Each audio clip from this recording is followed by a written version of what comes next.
मौका मिला तो गुड़ से चुनाव लड़ेंगे शिव मोहन शर्मा। विधानसभा चुनाव नजदीक आ रहा है, ऐसे में विधायक बनने की चाह रखने वाले प्रत्याशी भी अब सक्रिय हो गए हैं। क्षेत्र में पहुंचकर लोगों के बीच अपनी पार्टियों का बखान कर रहे हैं और जीत कर आने के बाद मूलभूत सुविधाएं मुहैया कराने के वादे कर रहे हैं।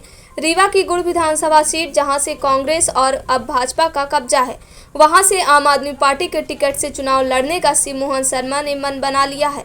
हालांकि अभी तक पार्टी द्वारा किसी भी गुड़ सीट से प्रत्याशी का घोषणा नहीं किया गया है, लेकिन पार्टी ने सक्रिय सदस्य के रूप में लगातार काम कर रहे शिव मोहन शर्मा ने चुनाव लड़ने की इच्छा जाहिर की है।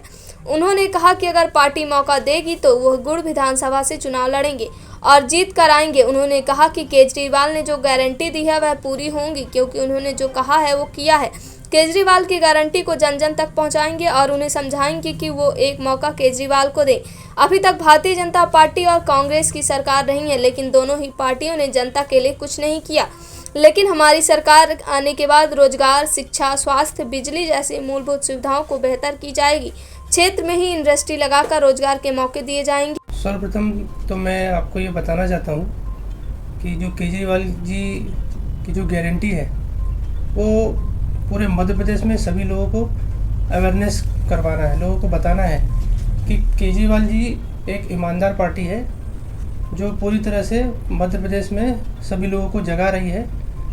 आने वाले आपने देखा होगा इन 75 सालों में मध्य प्रदेश में कांग्रेस और बीजेपी ने पूरा बेड़ा गर्द करके रखा है। तो हम ये चाहते हैं कि जनता के बीच में आके जनता को हम ये बताएं कि आप एक मौका केजरीवाल को देकर देखिए, निश्चित तौर पे आपका जो वोट बैंक है वो व्यर्थ नहीं होगा। हम ये चाहते हैं कि जैसा आपने पाया है कि केजरीवाल जी अभी आए हुए थे तो उन्होंने अपनी गारंटी सभी लोगों को साझा की थी। केजरीवाल जी जो बोलते हैं वो निश्चित तौर पे करके ही दिखाते हैं। मेरा विज़न इस पार्टी में ज्वाइन करने का, मैं काफ़ी समय से इस पार्टी में ज्वाइन हूँ और मैं निवासी खरारी गांव का हूँ जो गुड़ विधानसभा क्षेत्र आता है।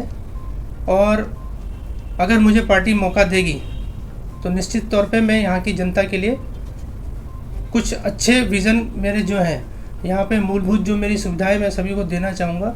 यहाँ पे आपने देखा हो कि जितने भी युवा हैं वो सभी बेरोजगार हैं और आप देखेंगे जितने भी युवा हैं वो धीरे धीरे करके बाहर पलायन होते जा रहे हैं। यहाँ पे किसी प्रकार का जो औद्योगिक निर्माण न होने की वजह से युवा पूरी तरह से परेशान है।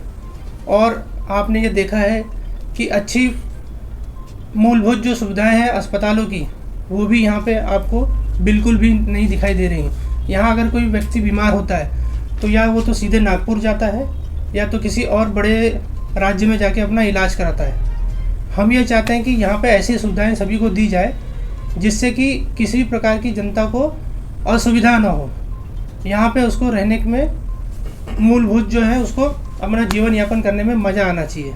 तीसरी चीज़ है अपनी शिक्षा। शिक्षा एकदम पूरी तरह से यहाँ पर बिल्कुल ध्वस्त है।